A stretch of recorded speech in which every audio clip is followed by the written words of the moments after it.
Hello বন্ধুরা, welcome to Kaveri সাকান। চলে এসছে আমার হাতে একটা পার্সেল, যেটার জন্য আমি অনেক দিন ধরে ওয়েট করছিলাম। আমার ভাই এটা পুজোতে আমাকে গিফট করেছে। ও বলেছিল যে পুজোতে তুই কী নিবি, তো আমি বললাম যে জামা কাপড় নয়, আমি একটা বই নেব। তো সেজন্য এই বইটা আমি পুজোতে আমার ভাইয়ের থেকে গিফটে পেয়েছি। চলুন খুলে দেখি। তো বইটির নাম হলো দ্য সিক্রেট, যেটি রন্ডা বার্নের লেখা। এটি একটি ভীষণই সুন্দর একটি বই। আমি এর সামারিটা পড়েছি, তো এখন সেজন্যই আমি ফিজিক্যালি বইটা অর্ডার দিয়েছি। বইটি দুই দিকে হার্ড কপি দেওয়া রয়েছে, হার্ড কভার দেওয়া রয়েছে, যেটা খুবই সুন্দর।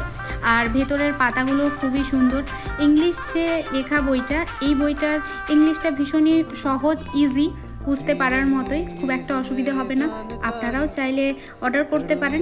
অবশ্যই আমি পরে রিভিউ দেব। নর্মালি আমার গল্পের বই পড়তে ভালো লাগে, তবে এইবার একটু অন্যরকম বই অর্ডার করেছি। পুজোতে সুন্দর এই বইটা উপহার দেওয়ার জন্য ভাইকে অনেক